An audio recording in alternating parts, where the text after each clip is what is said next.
ዓመቱ 624 ነበር። ወሩ ረመዳን፣ የታሪክን ፍሰት የሚቀይር ቀን። በበድር ሁለት ሰራዊት ተፋጠዋል።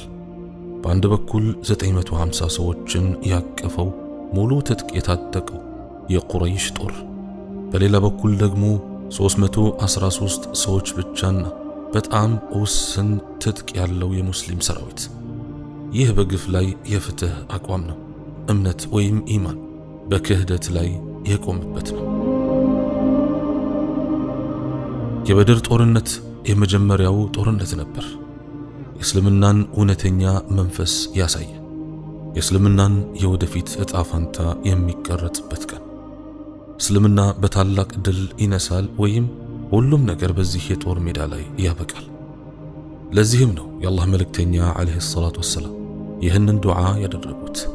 አላህ ሆይ ይህች አነስተኛ የተዋጊዎች ቡድን ከጠፋች በምድር ላይ አንተን የሚያመልክ ማንም አይቀርም።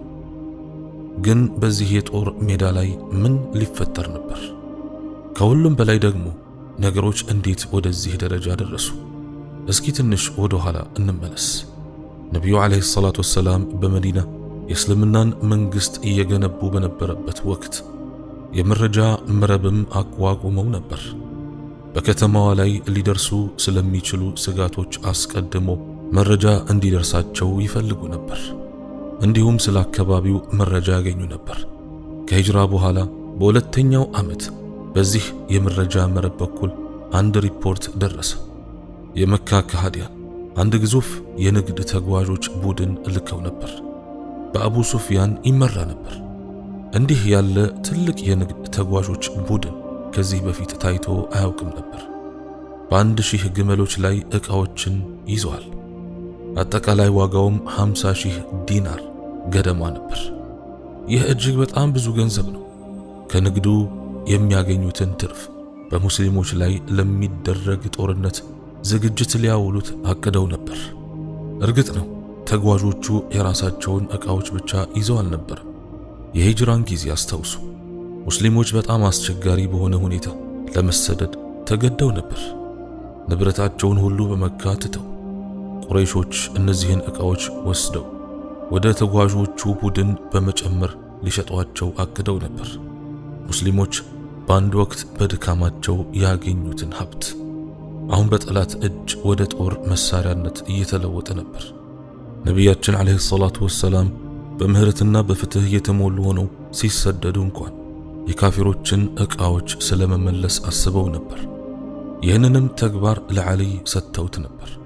ነገር ግን ከሃዲዎቹ እንዲህ ያለውን ስነ ምግባር ትንሽንም ቢሆን ምልክት አላሳዩም። ይልቁንም የሙሃጅሮችን ንብረት ዘረፉ። የመካ ከሃዲያን ክፉ እቅድ መቆም ነበረበት። ሙስሊሞችን ከትውልድ ቀያቸው አስገድደው አስወጥተዋቸዋል። እናም ሁሉንም አይነት ጭካኔ አሳይተዋቸዋል። አሁን እውነተኛው ጥንካሬ የት እንዳለ ለማሳየት ጊዜው ነበር። በፈለጉት ጊዜ ሌሎችን መጨቆን እንደማይችሉ መማር ነበረባቸው። ከፊታቸው እውነተኛ ኃይል ካላዩ በፍጹም አያቆሙም ነበር። ለዚህም ነው የአላህ መልእክተኛ ዓለይሂ ሰላቱ ወሰላም ተጓዦቹን እንዲከታተል ሰው የላኩት። ከዚያም ለባልደረቦቻቸው እንዲህ አሉ፣ የሚጋልበው እንስሳ ያለው ሰው ይሳፈርና ከኛ ጋር ይምጣ። ነቢዩ ዓለይሂ ሰላቱ ወሰላም ከካፊሮች ጋር እንደው ከተገናኙ ብለው መዘጋጀት ጀመሩ። ሰሓቦቹ ይህንን ጦርነት ለመቀላቀል ጓጉተው ነበር። አንዳንዶች ማን እንደሚሄድ ለመወሰን በአባትና በልጅ መካከል ዕጣ ተጣጥለው ነበር። ሁሉም ሸሃዳነት ይመኙ ነበር። ብዙም ሳይቆይ ከ300 በላይ ሰዎችን ያቀፈ አነስተኛ ሰራዊት ተሰበሰበ። አንዳንዶቹ ገና ወጣት ነበሩ። ነገር ግን ነቢዩ ዓለይሂ ሰላቱ ወሰላም በጣም ወጣት የሆኑትን እንዲቀላቀሉ አልፈቀዱላቸውምና መልሷቸዋል። ከመካከላቸው አንዱ ዑመይር ኢብኑ አቢ ወቃስ ነበር። ዕድሜው 16 ዓመት ብቻ ነበር። ገና ወጣት ቢሆንም ጉዞውን መቀላቀል በጣም ይፈልግ ነበር። ነቢዩ ዓለይሂ ሰላቱ ወሰላም እንዳያዩትና እንዳይመልሱት ለመደበቅ ሞከረ። ነገር ግን ነቢዩ ዓለይሂ ሰላቱ ወሰላም አይተውት አንተም ተመለስ አሉት። ዑመይር አጭር ነበርና ሰይፍ በወገቡ ላይ አስሮ አያውቅም ነበር። ሲያስረውም ሰይፉ መሬት ላይ ይጎተት ነበር። ሰውነቱ ትንሽ፣ ነገር ግን ልቡ ጠንካራ ነበር። ምንም እንኳን ነቢዩ ዓለይሂ ሰላቱ ወሰላም መጀመሪያ ሊመልሱት ቢፈልጉም የዚህን ወጣት ተዋጊ ድፍረት ችላ ማለት ስላልቻሉ እንዲቀላቀል ፈቀዱለት። ወንድሙ ሰዓድ ኢብኑ አቢ ወቃስ ሰይፉን አስታጠቀው። ሲራመድም ሰይፉ መሬት ላይ መስመር ይሰራ ነበር። ዑመይርም ከበድር ሸሂዶች አንዱ ሆነ። በዚያን ጊዜ የነቢዩ ዓለይሂ ሰላቱ ወሰላም ተወዳጅ ልጅ ሩቅያህ በጣም ታማ ነበር። ምንም እንኳን በጠና ብትታመምም ነቢዩ ሰለዋቱ ረቢ ወሰላሙሁ ዓለይህ አሁንም ለጦርነቱ ወጡ። ነገር ግን አማቻቸው ዑስማን በመዲና እንዲቆይ እና እሷን እንዲንከባከብ ጠየቁት። ከዝግጅቱ ሁሉ በኋላ 313 ሰዎችን ያቀፈ አነስተኛ ሰራዊት ዝግጁ ነበር። ነቢዩ ዓለይሂ ሰላቱ ወሰላም በሚያቃጥለው ፀሐይ ስር ከሰራዊታቸው ጋር ወደ በድር ጉዞ ጀመሩ። የንግድ ተጓዦች አብዛኛውን ጊዜ በበድር በኩል ያልፉ ነበር፣ ምክንያቱም እዚያ የውሃ ጉድጓዶች ነበሩ። በሰራዊቱ ውስጥ በጣም ጥቂት የሚጋለቡ እንስሳት ነበሩ፣ 2 ፈረሶችና 70 ግመሎች ብቻ። ነቢዩ ዓለይሂ ሰላቱ ወሰላም ዓሊና ሙርሰድ ኢብኑ አቢ ሙርሰድ አንድ ግመል እየተፈራረቁ ይጋለቡት ነበር። የነቢዩ ዓለይሂ ሰላቱ ወሰላም የመራመድ ተራ ሲደርስ ሁለቱ እንዲህ አሉ፣ የአላህ መልእክተኛ ሆይ እባክዎን ይጋልቡ፣ እኛ እንራመድልዎታለን። ነገር ግን ነቢዩ ዓለይሂ ሰላቱ ወሰላም እንዲህ ብለው መለሱ፣ እናንተ በእግር ከመጓዝ ከኔ አትጠነክሩ፣ እኔ እንደናንተ ምንዳውን እፈልጋለሁ። ስለዚህ መራመዳቸውን ቀጠሉ። በአንድ ወቅት ነቢዩ ዓለይሂ ሰላቱ ወሰላም ሰራዊታቸውን ተመለከቱ። አንዳንዶቹ በባዶ እግራቸው ይጓዙ ነበር። በጦርነት ጊዜ በእግራቸው የሚለብሱት ምንም ነገር አልነበራቸው። ይህንን ዱዓ አደረጉ፣ አላህ ሆይ እነዚህ ወታደሮች የሚሸከማቸው እንስሳ የላቸው፣ ስለዚህ አንተ ተንከባከባቸው። አላህ ሆይ ባዶ እግራቸውን ናቸው፣ ርቧቸዋልና አብላቸው። በድህነት ውስጥ ይኖሩ ነበር፣ ነገር ግን እውነተኛው ጥንካሬ በኢማናቸው ውስጥ ነበር። ይህ ጠንካራ እምነት በዚህ ሰራዊት ውስጥ በግልጽ ይታይ ነበር። ገና የበድር አካባቢ ሳይደርሱ አቡ ሱፊያን ሙስሊሞች ከጅምሩ ሰራዊት ይዘው ወደ በድር እየመጡ መሆኑን ሰማ። ሙስሊሞች ሊያቆሙት እንደሚችሉ ፈርቶ ነበር። አሁንም እየሆነ ያለው ያው ነው። በፍጥነት ወደ መካ መልእክተኛ ላከ እና መንገዱን ቀየረ። ተጓዦቹን በተለየ መንገድ ወደ መካ ለመመለስ አቀደ። መልእክተኛውም ወደ መካ እየተጣደፈ በየመንገዱ እየጮኸ ሄደ።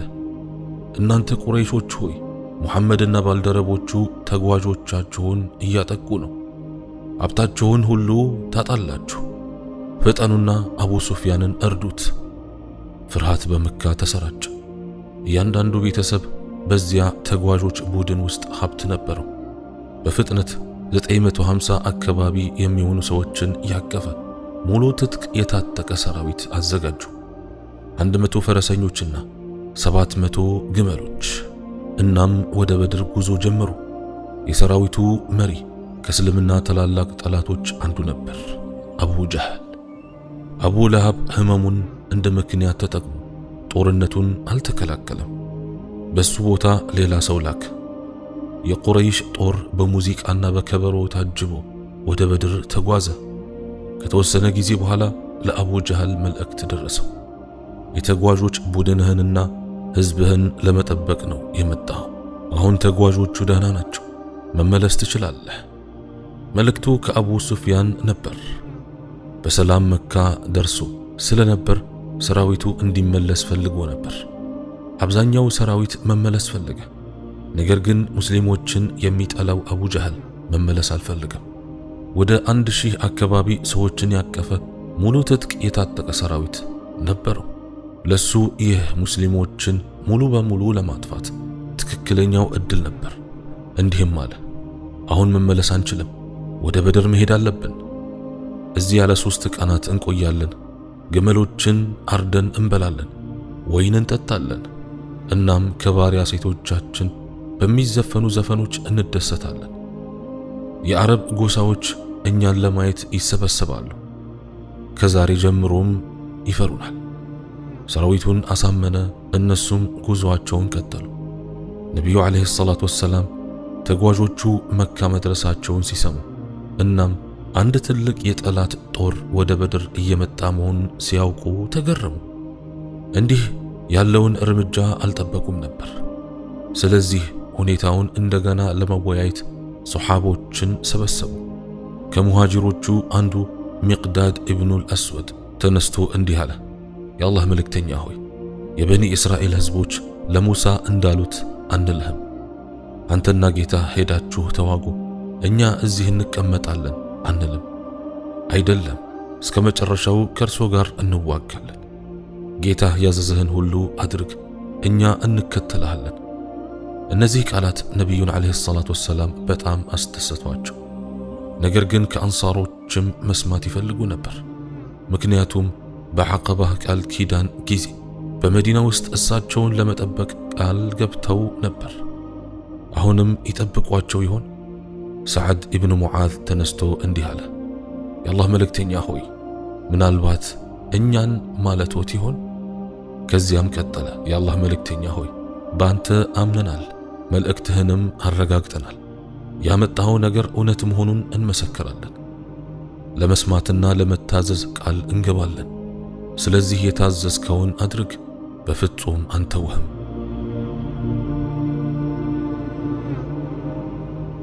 እስቲ አስቡት፣ ከአላህ መልእክተኛ ዓለይሂ ሰላቱ ወሰላም ሰራዊት ጋር ወደ በድር እየተጓዛችሁ ቢሆን ኖሮ እነሱ እንዳሉት ተመሳሳይ ቃላት እንል ነበር? አዎ በእርግጥም እንሄድ ነበር ስትሉ የምንሰማ ይመስለኛል። ለመናገር ቀላል ነው፣ ነገር ግን ወደ ተግባር ሲመጣ ሁልጊዜም ያን ያክል ቀላል አይደለም። ምክንያቱም ዛሬን ብንመለከት የነቢዩ ዓለይሂ ሰላቱ ወሰላም ተልእኮ አሁንም እየቀጠለ አይደለምን? በእርግጥም እየቀጠለ ነው። ነገር ግን ምን አይነት መስዋዕትነት ከፍለናል? አንድ ሰላት እንኳን ላለመስገድ ሁሉንም አይነት ሰበብ አናቀርብምን? ከነዚህ የታሪክ ቪዲዮዎች እውነተኛ ትምህርቶችን መውሰድ አለብን። አትርሱ፣ ግባችን መማር ብቻ ሳይሆን ተግባራዊ ማድረግም። አሁን ወደ በድር እንመለስ። የሰዓድ ኢብኑ ሙዓዝን ልብ የሚነኩ ቃላት ከሰሙ በኋላ በነቢዩ ዓለይሂ ሰላቱ ወሰላም ፊት ላይ የነበረው ጭንቀት ተወገደ። አላህ ከሁለቱ አንዱን ቃል ገብቶልኛል፣ ወይ ተጓዦችን ወይም ድልን አሉ። አንዳንድ የቁረይሽ ሰዎች የሚወድቁበትን ቦታዎች አሁኑኑ ማየት ችያለሁ። የአላህ እርዳታ ከናንተ ጋር ይሁን። የጦርነቱ ውሳኔ አሁን የመጨረሻ ነበር። ከፊታቸው ከነሱ በ3 እጥፍ የሚበልጥ ሙሉ ትጥቅ የታጠቀ ሰራዊት ቆሞ ነበር። ነገር ግን ይህ ለሙስሊሞቹ ችግር አልነበረም። ድፍረታቸው የመጣው ከኢማናቸው ነበር። ረዳታቸውም ሁሉን ቻይ የሆነው አላህ ነበር። ነቢዩ ዓለይሂ ሰላቱ ወሰላም ሰራዊታቸውን ማሰለፍ ጀመሩ። በዚያን ቅጽበት ዐባብ ኢብኑ ሙንዚር የተባለ ሰሓባ ዕድሜው 30 ዓመት ገደማ የነበረና በጦር ስልት የተካነ ወደ እሳቸው መጥቶ ጠየቀ፣ የአላህ መልእክተኛ ሆይ እዚህ እንድትቆሙ አላህ አዞታልን? ነቢዩ ዓለይሂ ሰላቱ ወሰላም አይደለም፣ ይህንን ቦታ እንደ ጦር ስልት ነው የመረጥኩት ብለው መለሱ። ሐባብም ይቅር በሉን የአላህ መልእክተኛ ሆይ አለ። ነገር ግን ይህ ምርጡ ቦታ አይመስለኝም። ቁረይሾች ወደሚቆሙበት ቦታ እንጠጋ። እዚያ ንጹህ ውሃ ያለው ጉድጓድ አለ። ኩሬ ሰርተን ውሃ መሙላት እንችላለን። ከዚያም ሌሎቹን ጉድጓዶች መክደን እንችላለን። በዚህ መንገድ እኛ ስንፈልግ መጠጣት እንችላለን። እነሱ ግን በውሃ ጥም ይሰቃያሉ። ነቢዩ ዓለይሂ ሰላቱ ወሰላም ይህንን ሐሳብ ጥበብ የተሞላበት ሆኖ አገኙትና ተስማሙ። የሐባብ እቅድ ተከተሉ። እንደምታዩት ነቢዩ ዓለይሂ ሰላቱ ወሰላም ሹራ ወይም ምክክር ምን ያክል አስፈላጊ እንደሆነ አሳይተዋል። እኔ ነቢይ ነኝ፣ የኔን አስተያየት ብቻ ስሙ አላሉ። በድጋሚ በሁሉም ነገር እውነተኛ አርአያ እንደነበሩ እናያለን። ትልቅ ጉድጓድ ቆፍረው በውሃ ሞሉት። ጠላት ውሃ እንዳያገኝ ሌሎቹ ጉድጓዶች ተዘጉ። ቀጥሎም የጦርነቱ እቅድ ለማዘጋጀት ጊዜው ነበር። ነቢዩ ዓለይሂ ሰላቱ ወሰላም ሰራዊቱን በጥንቃቄ አሰለፉ። ቀስት ያላቸው ከኋላ ቆሙ፣ ጦር ያላቸው ደግሞ ከፊት ተቀመጡ። ከዚያም ይህንን መመሪያ ሰጡ። መስመራችሁን አትልቀቁ፣ ታገሱ እና በቦታችሁ ቆዩ። ትዕዛዝ እስክሰጥ ድረስ ጦርነቱን አትጀምሩ። ቀስቶቻችሁን አታባክኑ። ጠላት እስኪቀርብ ድረስ ጠብቁ። ጋሻቸውን ሲያወርዱ ተኩሱ። ይበልጥ ሲቀርቡ ጦራችሁን ተጠቀሙ። ሰይፋችሁን ተጠጋግታችሁ በምትዋጉበት ጊዜ ብቻ ተጠቀሙ። ከቁረይሽ ሰራዊት ጋር ለሚደረገው ፍልሚያ ሁሉም ነገር ዝግጁ ነበር። ሌሊት ሲመጣ ከአንድ ሰው በስተቀር ሁሉም አርፎ ተኛ። ነቢዩ ዓለይሂ ሰላቱ ወሰላም ሌሊቱን ሙሉ በሰላት ቆመው ወደ አላህ ዱዓ ያደርጉ ነበር። አላህ ሆይ የገባህልኝን ቃል ሙላልኝ። አላህ ሆይ ይህች አነስተኛ የሙስሊሞች ቡድን ከጠፋች በምድር ላይ አንተን የሚያመልክ ማንም አይኖርም።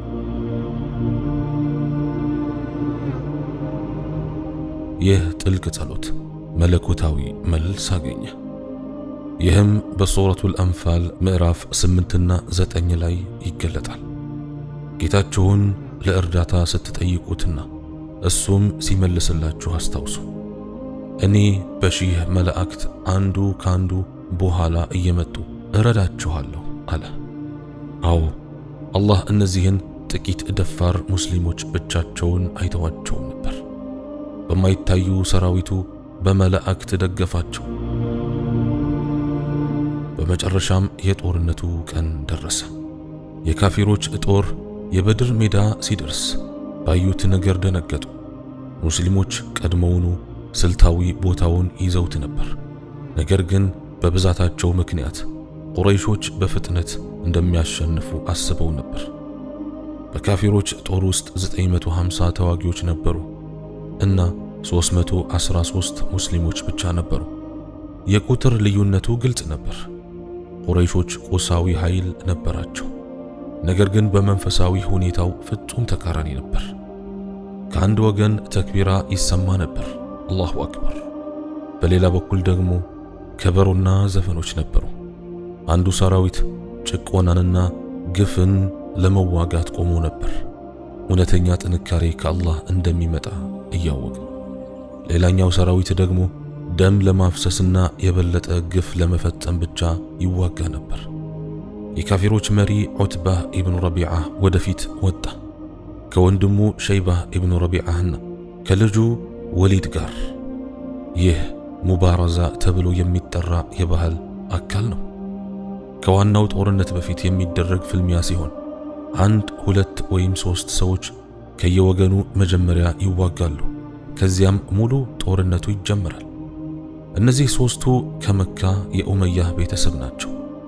በነቢዩ ዓለይሂ ሰላቱ ወሰላም ቤተሰብ ላይ ጥልቅ ቅናትና ፉክክር ነበራቸው። ወደ በድር የመጡት በበኑ ሐሽም ላይ ለመበቀል ነበር። ከሃዲዎቹ 3 ሙስሊሞች ወደፊት እንዲወጡ ጮኹ። ወዲያውኑ 3 ወጣት ወንዶች ከአንሷሮች ወደፊት ዘለሉ። ዐውፍ፣ ሙዓዝ እና ዓብዱላህ ኢብኑ ረዋሓ። ዑትባህ እያሾፈ እናንተ እነማን ናችሁ ብሎ ተመለከታቸው። ከዚያም ሙሐመድ ሆይ ከኛ ጋር እኩል የሆኑ ሰዎችን ላክና እንዋጋ ሲል ጮኸ። ግባቸው ከበኑ ሐሽም የሆነን ሰው መዋጋት ነበር። ስለዚህ ነቢዩ ዓለይሂ ሰላቱ ወሰላም የመዲናን ወጣቶች ወደ ኋላ ጠርተው 3 ሰዎችን መረጡ። ከሙሃጅሮቹ ዑበይዳህ ኢብኑ ሐሪስ፣ ሐምዛና ዓሊ ረዲየላሁ ዐንሁም አጅመዒን። 3ቱም ከነቢዩ ዓለይሂ ሰላቱ ወሰላም ቤተሰብ ነበሩ። ዑትባህ በመጨረሻ በተፋላሚዎቹ ረክቷል። እናም ፍልሚያው ተጀመረ። ሐምዛህ ወደ ሸይባ፣ ዓሊይ ወደ ወሊድ ሄዱ። ዑበይዳህ ከዑትባህ ጋር ተዋጋ። በጥቂት ምቶች ብቻ ሐምዛና ዓሊይ ጠላቶቻቸውን ጥለው ነበር። ነገር ግን ዑበይዳህና ዑትባህ አሁንም በብርቱ እየተዋጉ ነበር። ሁለቱም ክፉኛ እየደሙ ነበር። በሙባረዛ ሕግ መሠረት አንድ ተዋጊ ፍልሚያውን ካሸነፈ ወንድሙን ለመርዳት መሄድ ይችላል። ስለዚህ ሐምዛና ዓሊይ ዑበይዳን ለመርዳት ሩጠው ዑትባን ገደሉት። አሁን ክፉኛ የቆሰለውን ዑበይዳን ወደ ነቢዩ ዓለይሂ ሰላቱ ወሰላም አመጡት። ሰውነቱ በደም ተሸፍኖ ነበር። ነገር ግን ግድ አልሰጠውም። አንድ ነገር ብቻ ማወቅ ይፈልግ ነበር። የአላህ መልእክተኛ ሆይ እኔ ሸሂድ አይደለሁምን ብሎ ደጋግሞ ጠየቀ። ነቢዩም ዓለይሂ ሰላቱ ወሰላም አዎ አሉ። ዑበይዳ ሆይ አንተ ሸሂድ ነህ። ነቢዩ ዓለይሂ ሰላቱ ወሰላም ዑበይዳ ሸሂድ መሆኑን ሲነግሩት በፊቱ ላይ ሰላም ታየ። ብዙም ሳይቆይ ነፍሱ ወጣ። የሸሃዳነትን ደረጃ አገኘች። አሁንም ፊቱ ላይ ፈገግታ ነበር። ምክንያቱም ለነሱ በአላህ መንገድ መሞት ሞት አልነበረም፣ ወደ ተወዳጁ መድረስ ነበር። የካፊሮች ጦር በድንጋጤ ውስጥ ነበር። የቁረይሽ ጠንካራ ሰዎች ዑትባ፣ ሸይባህና ወሊድ በበድር መካከል ሞተው ተኝተው ነበር። የሰራዊቱን ሞራን ለመጨመር አቡል ጀህል ጮኸ። ስለ ዑትባ፣ ሸይባህና ወሊድ ሞት አትጨነቁ፣ እነሱ ወደፊት በመሮጥ ለከንቱ ሞቱ። እምላለሁ ዛሬ ድሉ የኛ ይሆናል። ሙሐመድና ባልደረቦቹ ለኛ ቀላል ጉርሻ ከመሆን ያለፈ ምንም አይደሉም። ሰራዊቱን እንደገና አደራጀ።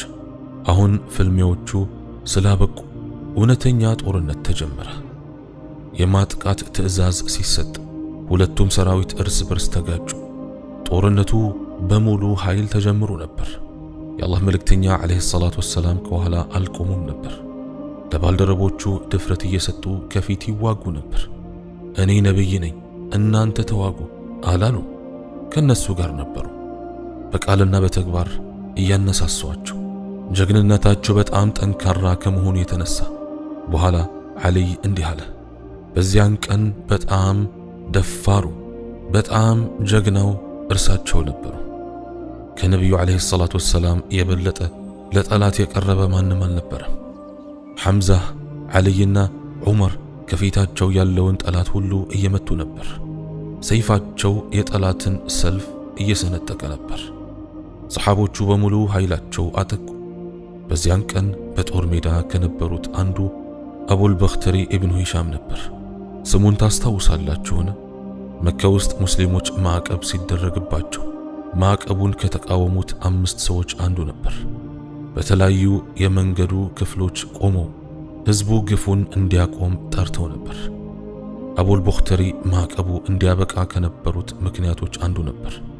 አሁን ግን በጦር ሜዳ ላይ ነበር፣ ነገር ግን በሙስሊሞች በኩል አልነበረም። ከጦርነቱ በፊት ነቢዩ ዓለይሂ ሰላቱ ወሰላም አንዳንድ ሰዎች ጥበቃ ስር እንዲሆኑ አውጀው ነበር። ይህም ማለት ሊጎዱ አይገባም ነበር። አቡል በኽተሪ ከነርሱ አንዱ ነበር። የወፋ ወይም ታማኝነት ውብ ምሳሌ አይደለምን? ነቢዩ ዓለይሂ ሰላቱ ወሰላም እንዲያምን ሌላ እድል ሰጥተውት ነበር። በጦርነቱ ወቅት ሙጀዚር ኢብኑ ዚያድ የተባለ ሰሓባ ገጠመው። ሙጀዚር የነቢዩን ዓለይሂ ሰላቱ ወሰላም ትዕዛዝ ስለሚያውቅ እሱን ከመዋጋት ለመቆጠብ ሞከረ። አቡል በኽተሪ ይህንን አልተረዳምና ለምን አትዋጋኝም ሲል ጠየቀ። ሙጀዚር የነቢዩን ዓለይሂ ሰላቱ ወሰላም ትዕዛዝ ሲያብራራ አቡል በኽተሪ ተናዶ ይህም ቢልም እንኳ ዛሬ እዋገዋለሁ አለ። የነቢዩን ዓለይሂ ሰላቱ ወሰላም ደግነት አልተቀበለምና ሙጀዚርን አጠቃው። ሙጀዚር ለማምለጥ ሞከረ፣ ነገር ግን በመጨረሻ ምንም ምርጫ አልነበረው። መልሶ ተዋግቶ አቡል በኽተሪን ገደለው። ጦርነቱ ይበልጥ እየተካረረ ሄደ። ነቢዩ ዓለይሂ ሰላቱ ወሰላም አንድ እፍኝ አፈር ወስደው ወደ ጠላት ወረወሩና እንዲህ አሉ፣ ፊታቸው በውርደት ይሸፈን፣ አላህ ሆይ በልባቸው ውስጥ ፍርሃትን ላክ፣ እግራቸውንም እንዲንቀጠቀጥ አድርግ። አፈሩ የጠላት ሰራዊትን ሁሉ አይን ውስጥ ገባ፣ ማየት አልቻሉም። አላህ ይህንን አጋጣሚ በቁርአን እንዲህ ገልጾታል፣ በወረወርክ ጊዜ አንተ አልወረወርክም፣ ነገር ግን አላህ ነው የወረወረው። በሱረቱል አንፋል ላይ ብዙም ሳይቆይ ከዚህ በፊት ታይቶ በማይታወቅ ሁኔታ ነፋስ መንፈስ ጀመረ። ማየት የማይቻል ሆነ። ከሃዲዎቹ በየአቅጣጫው ተበተኑ። ከዚያም ሁለተኛ ጠንካራ ነፋስ መጣ። ከዚያም ሶስተኛ። አላህ ቃሉን ፈጸመ። አማኞችን ለመርዳት መላእክትን ላከ። ከሃዲዎቹ ግራ ተጋብተው ተሸነፉ። 300 ሙስሊሞች ብቻ እንዳሉ አስበው ነበር። ነገር ግን በድንገት የሙስሊም ሰራዊት ትልቅና ጠንካራ መስሎ ታያቸው። ለኛ ቀላል ጉርሻ ናቸው ያለው ጠላት አቡ ጀህል አሁን የሚደበቅበት ቦታ ይፈልግ ነበር። ሁሉም ከሱ በኋላ ነበሩ፣ እየተሽቀዳደሙ ነበር የዚህን የእስልምና ጠላት ሕይወት ለማጥፋት። 2 ወጣቶች ከአንሷሮች ወደ አብዱራህማን ኢብኑ ዐውፍ መጥተው ጠየቁት። አቡ ጀህል ማን እንደሆነ ልታሳየን ትችላለህ? ኢብኑ ዐውፍ ከሱ ጋር ምን ትፈልጋላችሁ ብሎ ሲጠይቃቸው ከመካከላቸው አንዱ የአላህ መልእክተኛን እንደሚሳደብ ሰምቻለሁ፣ ነፍሴ በእጁ በሆነው በአላህ እምላለሁ፣ እሱን ካየሁት ወይ እገድለዋለሁ ወይም ከፊቱ እሞታለሁ ሲል መለሰ። እነዚህ ደፋር ወጣቶች ሙዓዝና ሙዓዊዝ ነበሩ፣ የአፍራ ቢንት ዑበይድ ልጆች። በዚያን ቅጽበት አብዱራህማን ኢብኑ ዐውፍ አቡ ጀህልን አይቶ እዚያ ነው የምትፈልጉት እሱ ነው ብሎ አሳያቸው። ሁለቱም ሙዓዝና ሙዓዊዝ ወደ አቡ ጀህል ሮጡ። እሱም ሳቀባቸውና ሞኞቹ ልጆች ወደ ሞታቸው እየሮጡ ነው አለ። ነገር ግን ነገሮች እንደጠበቀው አልሄዱም። ሙዓዝ የአቡ ጀህልን እግር በሰይፉ መታው። ከዚያም የአቡ ጀህል ልጅ ዕክሪማ ገብቶ ሙዓዝን በከባድ ምት መታው። ይህ በእንዲህ እንዳለ አቡ ጀህል ሙዓዊዝን ገደለው። ሙዓዝ በደረሰበት ጉዳት እንኳን አቡ ጀህልን እንደገና አጥቅቶ በብዙ የሰይፍ ምቶች ጣለው። የዚህ ኡማ ፊርዓውን በርግጥ ሞቷልን? ሙዓዝ ወደ ነቢዩ ዓለይሂ ሰላቱ ወሰላም ሩጦ አቡ ጀህልን እንደገደለው ነገራቸው። ነገር ግን ነቢዩ ዓለይሂ ሰላቱ ወሰላም እርግጠኛ መሆን ፈለጉ። ለማረጋገጥ የሙታንን አስክሬን እንዲፈተሽ አዘዙ። አብዱላህ ኢብኑ መስዑድ አቡ ጀህልን አገኘው።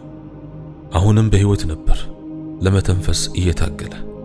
ኢብኑ መስዑድ አንገቱ ላይ ወጥቶ እንዲህ አለ፣ የአላህ ጠላት ሆይ አሁን ራስህን ተመልከት፣ አላህ አዋርዶሃል። እየሞተ እንኳን የአቡ ጀህል ኩራት አልተወውም። እንዲህ አለ፣ እረኛ ሆይ ትልቅን ሰው ረግጠሃል። አንድ ታላቅ ሰው በጎሳው ጠላት መገደሉ አዲስ ነገር አይደለም። ንገረኝ ዛሬ ማን አሸነፈ? ኢብኑ መስዑድም ድልና ስኬት የአላህና የመልእክተኛው ነው ሲል መለሰ። እናም በእነዚህ ቃላት የአቡ ጀህልን ሕይወት አበቃ። አብዱላህ ኢብኑ መስዑድን ታስታውሱታላችሁን? እሱ ወደ ካዕባ ሄዶ ሱረቱ ረሕማን ጮክ ብሎ ያነበበው ሰው ነበር። ከሃዲዎቹ ለዚህ ሊገድሉት እስኪደርሱ ድረስ ደብድበውት ነበር። አሁን ግን ሁኔታው ተቀይሮ ነበር። የአቡ ጀህልን ሰይፍ አንስቶ የመጨረሻውን ምት ሰጠው። እዚህ ላይ ሌላ አስደናቂ ዝርዝር አለ። ጦርነቱ ከመጀመሩ በፊት ነቢዩ ዓለይሂ ሰላቱ ወሰላም የመካ መሪዎች የት እንደሚሞቱ ትክክለኛውን ቦታዎች ጠቁመው ነበር። አቡ ጀህል ነቢዩ ዓለይሂ ሰላቱ ወሰላም እንደሚሞት በተናገሩበት ቦታ በትክክል ሞተ። ሌላው መሪ ኡመያህ ኢብኑ ኸለፍም በተተነበየው ቦታ ላይ ሞተ። ሌሎቹ መሪዎችም በተመሳሳይ ሁኔታ ሞቱ። ነቢዩ ዓለይሂ ሰላቱ ወሰላም ባሳዩበት ቦታ በትክክል። ዑመር በኋላ ላይ እንዲህ አለ፣ በእውነት በላከው ጌታ እምላለሁ አንዳቸውም ነቢዩ ዓለይሂ ሰላቱ ወሰላም እጃቸውን ካስቀመጡበት ቦታ ውጭ አልወደቁ። በአላህ ፍቃድ ነቢዩ ዓለይሂ ሰላቱ ወሰላም ማን እንደሚሞት ብቻ አልተናገሩም፣ የት እንደሚወድቁም ጭምር አሳይተዋል። የመካ መሪዎች አንድ በአንድ ሲወድቁ የካፊሮች ጦር ተበታተነ። ወደ ኋላም ሳያዩ መሸሽ ጀመሩ። ይህ ጊዜ ከዓመታት በፊት በቁርአን ተተንብዮ ነበር። በሱረቱል ቀመር ከአንቀጽ 44 እስከ 45 ላይ ቢስሚላሂ ራሕማኒ ራሒም أم يقولون نحن جميع منتصر سيهزم الجمع ويولون الدبر ወይስ እኛ የተረዳን ከምቾች ነን ይላሉን? ከምቾቹ በርግጥ ድል ይመታሉ፣ ጀርባዎችንም ያዞራሉ። በመካ የነበሩትን ቀናት አስታውሱ። የሙስሊሞች ቁጥር ከካፊሮች በጣም ያነሰ ነበር። በተለያዩ መንገዶች ይሰቃዩ ነበር። አንዳንድ ጊዜ ለ3 ዓመታት የዘለቀ ማዕቀብ ገጥሟቸዋል። አንዳንድ ጊዜ በድንጋይ ይወገሩ ነበር። በሌሎች ጊዜያት ደግሞ ይሰደቡ ነበር። በእንደዚህ አይነት ደካማ ሁኔታ ውስጥ ይህ አንቀጽ ተገለጠ። በኃያሏ የመካ ከተማ ላይ ታላቅ ድል እንደሚገኝ ዜና እየሰጠ ጀርባቸውን ሰጥተው ይሸሻሉ። በጣም አስቸጋሪ በሆነው ጊዜ እንኳን ይህ ከወደፊቱ የመጣ የማይታይ ዜና ግልጽ ማረጋገጫ ነበር። አላህ የላከው መጽሐፍ እውነት መሆኑን፣ አላህም ቃሉን ፈጸመ። ድል ተሰጠ። በዚያ ጦርነት ሙስሊሞች 14 ሰዎችን አጥተዋል። እነዚህ እስልምናን ለመጠበቅ ሕይወታቸውን የሰጡ ደፋር ባልደረቦች ነበሩ። እናም እንደ ጋሻ ከነቢዩ ዓለይሂ ሰላቱ ወሰላም ፊት የቆሙ በሕይወት የተረፉትም አስሓቡ በድር የበድር ሰዎች በመባል ተከበሩ። በድር ተራ ጦርነት አልነበረም። ምናልባትም በእስልምና የመጀመሪያዎቹ ቀናት ውስጥ በጣም ወሳኝ ጦርነት ነበር። ሙስሊሞች አሁንም በጣም ጥቂት ነበሩ። እዚህ ቢሸነፉ ኑሮ ቁጥራቸው የበለጠ ይቀንስ ነበር። ይህም ከሃዲዎቹ ሙሉ በሙሉ እንዲያጠፏቸው ትልቅ ዕድል ይሰጣቸው ነበር። ስለዚህ ለጠላት ውጤቱ ምን ነበር? በጦርነቱ ወቅት 70 ከሃዲዎች ተገድለዋል፣ 70 ደግሞ በምርኮ ተይዘዋል። እስረኞቹ ምን ይሆኑ ነበር? ሁለት ምርጫዎች ተሰጥቷቸው ነበር። ወይ ቤዛ ከፍለው ነፃ መውጣት፣ ወይም በመዲና 10 ልጆችን ማንበብና መጽሐፍን ማስተማር። ይህን ካደረጉ ይፈቱ ነበር። ይህ እስልምና ለእውቀትና ለትምህርት ምን ያክል ዋጋ እንደሚሰጥ ያሳያል። ከእስረኞቹ መካከል የነቢዩ ዓለይሂ ሰላቱ ወሰላም አጎት ዓባስ ይገኙበት ነበር። በቁረይሾች በኩል ተዋግቶ ነበር። እንደ ሌሎቹ ሁሉ ወይ ቤዛ መክፈል ወይም 10 ልጆችን ማስተማር ነበረበት። ነገር ግን ለነቢዩ ዓለይሂ ሰላቱ ወሰላም ገንዘብ እንደሌለው ነገራቸው። ከዚያም ነቢዩ ዓለይሂ ሰላቱ ወሰላም ዓባስ ሆይ አሉ፣ መካን ከመልቀቅህ በፊት ለኡሙ ፈድል የሰጠሃት ወርቅስ? እንዲህ ብለሃታል፣ በዚህ ጉዞ ላይ ምን እንደሚደርስብኝ አላውቅም። የሆነ ነገር ቢከሰትና ካልተመለስኩ ይህ ድርሻ ላንቺ ነው፣ ይህ ድርሻ ለፈድል ነው፣ ይህ ድርሻ ለዓብዱላህ ነው፣ ይህ ድርሻ ለሩበይዱላህ ነው፣ ይህ ድርሻ ደግሞ ለቁስም ነው። እንደዚያ አይደለምን? ዓባስ ደነገጠ። በአላህ እምላለሁ ከኔና ከኡሙ ፈድል በስተቀር ይህን ማንም አያውቅም ነበር። ይህንን ማን ነገረውት? ነቢዩ ዓለይሂ ሰላቱ ወሰላም አላህ ነገረኝ ብለው መለሱ። እስከዚያ ቅጽበት ድረስ ዓባስ በድብቅ እስልምናን መቀበሉን አለመቀበሉን ግልጽ አልነበረም። ጥርጣሬ ነበረው። ነገር ግን ይህንን ተአምር ካየ በኋላ አመነ። ወደ መካ ተመልሶ እምነቱን ደበቀ። መካ ሆኖ ነቢዩን ዓለይሂ ሰላቱ ወሰላምንና ሙስሊሞችን በድብቅ ይረዳ ነበር። ሌላው እስረኛ ሱሀይል ኢብኑ ዐምር ነበር። ታላቅ የንግግር ችሎታ ነበረውና በሙስሊሞች ላይ ብዙ ጊዜ በከፋ ሁኔታ ይናገር ነበር። እሱ ከቁረይሾች የተከበሩ መሪዎች አንዱ ነበር። ዑመር በደንብ ያውቀው ነበር። ዑመር ከእስረኞቹ መካከል ሲያየው የአላህ መልእክተኛ ሆይ አለ፣ የፊት ጥርሱን ልስበርሎት ዳግመኛ በእርሱ ላይ እንዳይነገር። የሱ ኃይለኛ ቃላት የቁረይሽ ከሃዲያንን በእኛ ላይ ያነሳሱ ነበር። ነገር ግን የምህረት ነቢይ የሆኑት ነቢዩ ዓለይሂ ሰላቱ ወሰላም የመለሱት መልስ ቶ ዑመር ሆይ አንድ ቀን እሱ ባለበት ቦታ አንተን የሚያስደስት ነገር እንደሚኖር ተስፋ አደርጋለሁ። ግን ይህ እንዴት ሊሆን ይችላል? በኋላ ላይ ሱሀይል ሙስሊም ይሆናል። ነቢዩ ዓለይሂ ሰላቱ ወሰላም በሞቱበት ቀን፣ መካ በሐዘንና በግርግር በተሞላችበት ቀን ለሕዝቡ የሚያረጋጋ ንግግር ያደረገው ሱሀይል ነበር። ሁሉም ሰው ዓለም ያበቃ ያክል ተሰምቶት ነበር። ነገር ግን ቃላቱ ለልባቸው ሰላምን አመጡ። በዚያን ጊዜ ዑመር በመጨረሻ ነቢዩ ዓለይሂ ሰላቱ ወሰላም የተናገሩትን ትርጉም ተረዳ። እሱ አንተን የሚያስደስት ቦታ ላይ ይደርሳል። ሙስሊሞች ከእንግዲህ ደካማ ወይም በቁጥር ጥቂት አልነበሩም። መዲና ታላቅ ድልን ስታከብር፣ መካ በሐዘን ተውጣ ነበር። መካ በበድር ጦርነት በጣም አስፈላጊ ሰዎቿን አጥታ ነበር። አስቀድሞ ታሞና አርጅቶ የነበረው አቡ ለሀብ ዜናውን መቋቋም አልቻለም። ቁጣውና ሐዘኑ አሸንፎት በአንድ ሳምንት ውስጥ ሞተ። በሽታው ተላላፊ ሊሆን ስለሚችል የገዛ ልጆቹን እንኳን ከሰውነቱ ርቀው ነበር። የሬሳው ሽታ ሊቋቋሙት የማይችሉት ሲሆን ተጎትቶ በድብቅ ተቀበረ። ሌላው የእስልምና ጨካኝ ጠላት አሁን ከዚህ ዓለም በሞት ተለይቷል። ሁሉም ነገር ለሙስሊሞች በሚጠቅም መልኩ እየተንቀሳቀሰ ነው። ከበድር ጦርነት በኋላ ወደ ተከሰተው ነገር እንመለስ። ነቢዩ ዓለይሂ ሰላቱ ወሰላም ዝግጅታቸውን አጠናቀው ወደ በኑ ቀይኑቃዕ ጎሳ ዘመቱ። እነዚህ አይሁዶች ጠንካራና በደንብ የተጠበቀ ምሽግ ነበራቸው። ነቢዩ ዓለይሂ ሰላቱ ወሰላም እየመጡ መሆኑን ሲሰሙ በፍጥነት ወደዚያ አፈገፈጉ። በኑ ቀይኑቃዕ 700 ተዋጊዎች ነበሯቸው። ከነሱም 300ዎቹ የጦር ትጥቅ ለብሰው ነበር። በምሽጋቸው ውስጥ ቆይተው ለ15 ቀናት ያክል ለመከላከል አቅደው ነበር። መውጣት አቅቷቸው ውስጥ እንደታሰሩ ቆዩ። ነገር ግን በመጨረሻ ሙስሊሞችን መቋቋም እንደማይችሉ ተገነዘቡ። የጦርነት ፍራቻ አሸነፏቸው። ሳይዋጉ እጃቸውን ሰጡ። ምንም እንኳን ነቢዩ ዓለይሂ ሰላቱ ወሰላም በከባድ ሁኔታ የመቅጣት ስልጣን ቢኖራቸውም ሕይወታቸውን ማሩላቸው። በ3 ቀናት ውስጥ መዲናን ለቀው እንዲወጡ አዘዛቸው። እናም በኑ ቀይኑቃዕ ከከተማው ተባረሩ፣ ሰላሙን በማፍረሳቸው ቅጣት።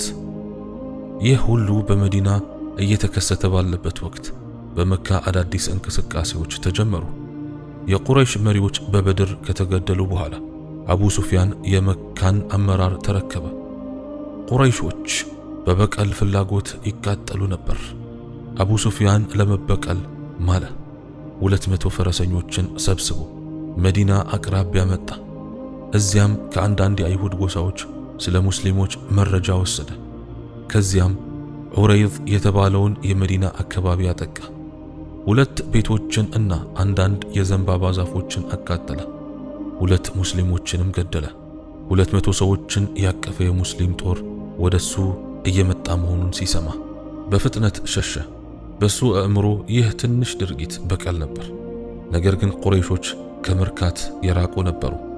በበድር የሚወዷቸውን ሰዎች የማጣት ህመም አሁንም በልባቸው ውስጥ ይነድ ነበር። የበለጠ ይፈልጉ ነበርና በመጨረሻም የሚጠብቁት ቅጽበት ደረሰ። አንድ የንግድ ተጓዦች ቡድን ተመልሶ ትርፉ በአንድ ቦታ ተሰብስቦ ነበር። እናም ከአጎራባች ጎሳዎች ድጋፍ ተጠየቀ።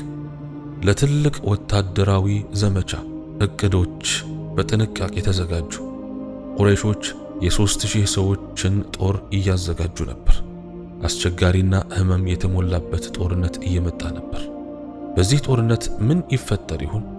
አሸናፊው ማን ይሆናል? ነቢዩ ዓለይሂ ሰላቱ ወሰላም በሕይወቴ ከነበሩት 2 ከባድ ቀናት አንዱ ብለው የገለጹት ጦርነት የኡሑድን ጦርነት በቅርቡ እናቀርባለን ኢንሻአላህ።